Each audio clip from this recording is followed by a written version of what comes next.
जनाब असदुद्दीन ओवैसी जी. Thank you, sir. I stand to oppose the President address motion. Sir, I start by putting to this House how this foreign policy for our country has been compromised from what its traditional position has been. Sir, take the case of Palestine. 61,709 Palestinians have been killed.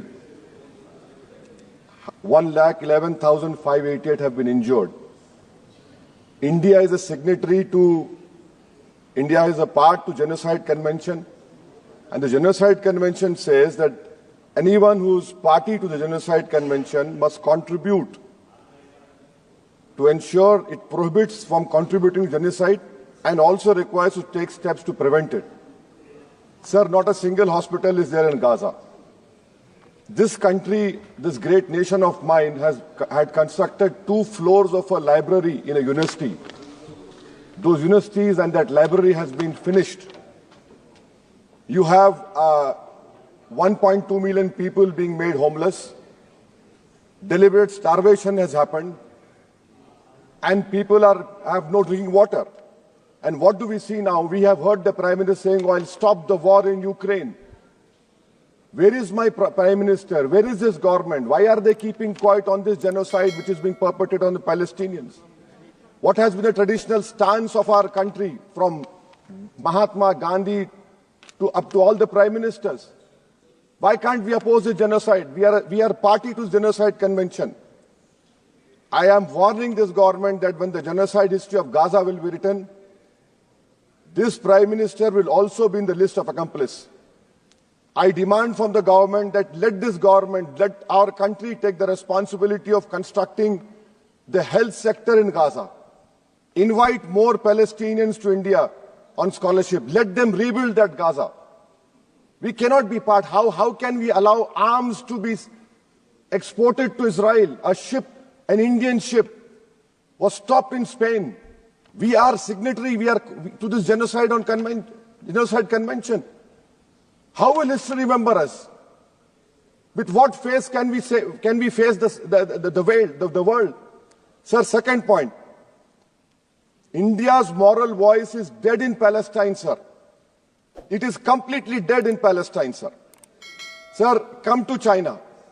The army chief in the interview to an English newspaper said rules out any troop cut along LAC. He says no troop normalization can happen. Why are we back to business as usual? Mansarovar Yatra will start, direct flights will start, visas will be issued, Chinese investment will be welcomed with open arms. Can we patrol those 25 patrolling points which we lost? Can we go and patrol in the buffer zones of Galwan, Pong Song Su, Gogra, Hot Spring and Kailash Range? No. With what we have lost 2,000 square kilometers of land. And it is back to business with China. I strongly condemn this step which this government is taking in the fear of China. Come to USSR. Pew Research study had said that 7.25 lakh unauthorized immigrant Indians are in USA and 18,000 are in final list for removal. Are we going to accept all this 7.25 lakh? Are we going to accept this 18,000 who are in final list for removal? How many aircrafts do you require? 300 aircrafts. Can this government has imagined what the loss of remittance? What will be their employment over here? They have no policy. In Bangladesh, for one person, we are destroying a relationship with Bangladesh. When will my Prime Minister meet his counterpart in Bangladesh? I fear, sir, that we will be out of the game. When I say the term game, the government understands that. Sir, coming to minorities, sir. In 2023-24, 2,064 crores out of the budgetary allocation of 3,000 crores was surrendered by the Ministry of Minority Affairs. I have been consistently demanding from last 10-11 years that the pre-matric, post-matric merit cup mean should be made demand-driven, and only 2,000 crores required. Because of it not making demand-driven, you have thousands of Muslim students who are out of education. There has been empirical studies like the Kundu Committee which said that the reason for Muslim out-of-school children is financial wherewithal.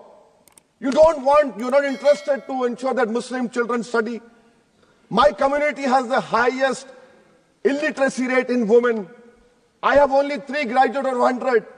You're after Jamia Millia, you're after AMU.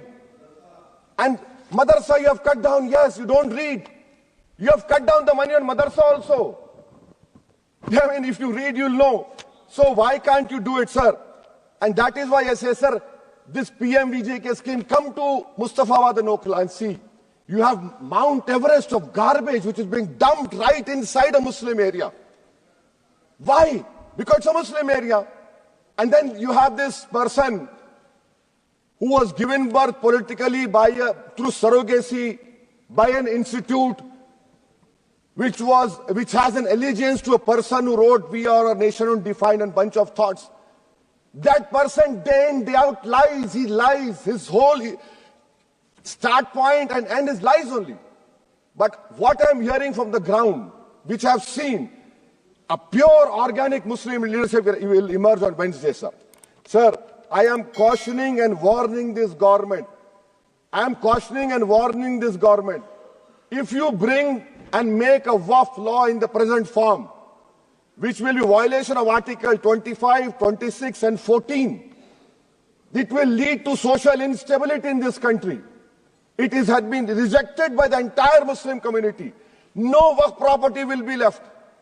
Nothing will be left, I say. You want to make India Viksit Bharat? We want Viksit Bharat. You want this country to take back into 80s and early 90s? It will be your responsibility. Because as a proud Indian Muslim, I will not lose an inch of my masjid. Forget about a masjid. I will not lose an inch of my dargah. I will not allow that. We will no more say and come and give a diplomatic talk over here. This is the house which I have to stand up and say honestly that my community, which you are proud Indians, it is my property, not given by anyone. You cannot snatch it away from me. Waqf is a form of a worship for me. Sir, unemployment. Youth unemployment is increased to 45%. I'll give you examples, sir. Mumbai airport, for 1,800 jobs, 15,000 graduates turned up, sir. 15,000 graduates. I must congratulate the Prime Minister. Sir, in Bihar and UP, you see train stations overflow with aspirants every time there's an exam for government. In public sector, oil and gas sector, so 15,700 jobs lost, even though their revenue doubled. Central PSUs eliminated 2.7 lakh jobs over past decade. MSMEs, sir, in April, August 2024, on 11,500 MSMEs would have been shut down. Manufacturing employment fell from 12.6 in 11-12 to 11.4 in 22-23. Sir, in conclusion, what is the government showing us? And I really feel pity for the allies of NDA. Despite their 240, they are irrelevant now. I mean, you can take something here and there, but what about the country at large? What about the youth of this country, which the only nation in the world which has a demographic dividend is India. And this government has failed to uplift the youth. That is why I on the grounds which I have submitted, I oppose this present motion, sir. Thank you.